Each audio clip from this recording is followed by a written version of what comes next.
intrinsically lazy. You know, you were arguing that they were human beings, a man and a brother, but in fact they're not. They're still at the level of beasts. Whereas up to the end of the 1830s, it's been pretty unpopular to talk about Africans in those ways, and the respectable talk of the humanitarians about Africans has been, you know, far more prevalent. By the mid-1840s, that's beginning to shift. Those who argued that abolition had been a failure due to the laziness and savagery of the slaves now claim that the Christian vision of a civilizing empire was also doomed. You might say that the moral momentum ran out of the abolitionist movement. People found that other races were not becoming civilized. There was something difficult. They fought back. They didn't seem to learn as fast as we would appreciate, to make them more pliable for us. Christian optimism about the spread of civilization and the Christianization of people of color around the world began to drain away. If the non-white races seemed to reject the message of the missionaries, some in Britain began to ask if they could be civilized at all. One of those who thought not was the eminent writer and historian Thomas Carlyle. In 1849, Carlyle published an essay entitled Occasional Discourse on the Negro Question, in which he appealed for a return to some form of slavery. It was printed and reprinted in magazines across the world and helped transform the 19th century debate about race. Carlyle's voice is a kind of prophetic voice, you know, which booms out from his study in Cheyne Walk in Chelsea, and he writes these, you know, extraordinarily powerful prophetic pieces which were read, you know, with gusto by Victorians, and they, I mean, one can imagine them all sitting around their fires reading the latest periodical that's come out with this flow of rhetoric. In this case, in the Occasional Discourse on the Negro Question, the flow of rhetoric is about the necessity for inequality. Inequality is the proper way to run a society. Those who know should rule those who don't know. Men should rule women, white people should rule black, educated people should rule the masses.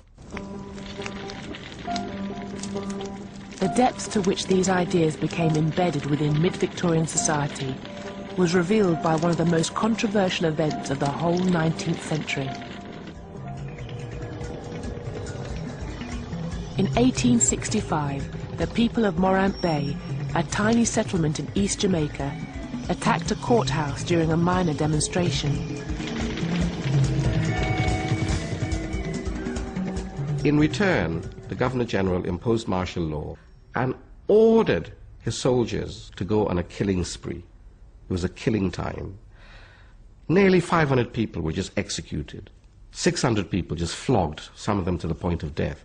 And 1,000 homes torched. Enormous disparity in terms of the retaliation against these people. And you know, when all this was being done, the so-called rebels didn't put up a fight. You know, when their houses were being burned, they weren't terrorists, they weren't murderers, you know. All they wanted was for the judiciary to treat them with a sense of justice. The man who ordered the killings was Governor Edward Eyre. And when news of what he had done reached Britain, the liberal establishment was shocked. And the cause is taken up by the old abolitionists who've kept going and kept going and kept going, and the old anti-slavery societies kind of wrench themselves back into action and mobilize themselves again, and all the ladies who've been doing it for decades, when the men have gone off and done more interesting things, you know, there they are with the machinery still in place that can be mobilized when you need to. Their tactic was to put Governor Eyre on trial for mass murder, but in court he was acquitted, due in part to a huge wave of popular support. He had the whole of the House of Lords, parliamentarians, bishops, priests, the establishment, the aristocracy backing him, saying that it was justified He was justified in imposing severe order on these people because that's the only language they could understand, because the black people were brutes. Eyre's defence was orchestrated by the high priest of the new racism, Thomas Carlyle. But behind him stood many members of the British literary elite, all of whom made known their support for Governor Eyre and his actions at Morant Bay. The art critic and writer John Ruskin, the author of Vanity Fair, William Makepeace Thackeray, the Reverend Charles Kingsley, writer of the children's classic The Water Babies, and Charles Dickens, the most celebrated author of the century. The notion of treating other people with some degree of justice and rule of law finally went out of the window and was demolished in the 1860s over Morant Bay. You know, from then on we knew that the empire was about ruling people with the maximum degree of coercion.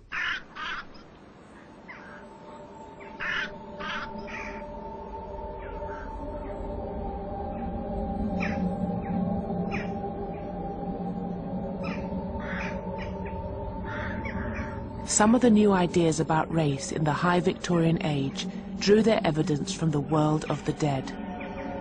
Based on the study of corpses and skeletons, the burgeoning science of anatomy laid the foundations for a new scientific racism.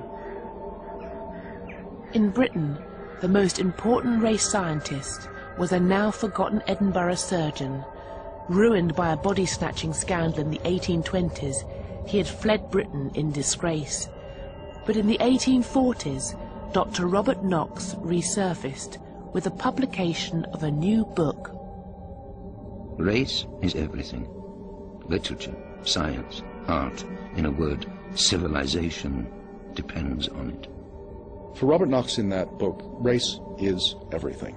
It determined your character, it determined your position in civilization, it determined your destiny. Can the black races become civilized? I should say not. He saw racial conflict and extermination happening all around the world. It was natural for him to believe that racial types were bound to struggle and that the superior races would dominate the naturally inferior ones. The Saxon race will never tolerate them, never amalgamate, never be at peace. It is a war of extermination. One or other must fall. Robert Knox was not a lone voice. In America, a group led by the renowned craniologist Samuel George Morton had begun to collect the skulls of different races and compare them. Skulls were chosen to be measured because it was reckoned that the skull was the container of the most important part of the human body, the brain. The bigger the skull, the bigger the brain. The shape of the skull, the shape of the brain.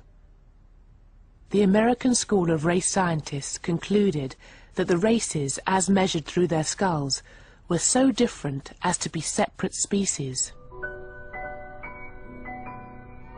Tasmanians, Africans, American Indians were not the lower races of men. They were perhaps not fully human at all.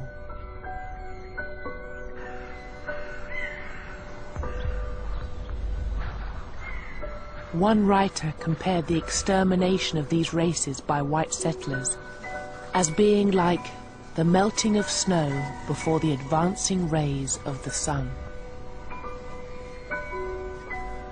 But the theory that was to have the most powerful impact upon race came not from the anatomists or the skull measurers, but from the work of one of the 19th century's greatest minds.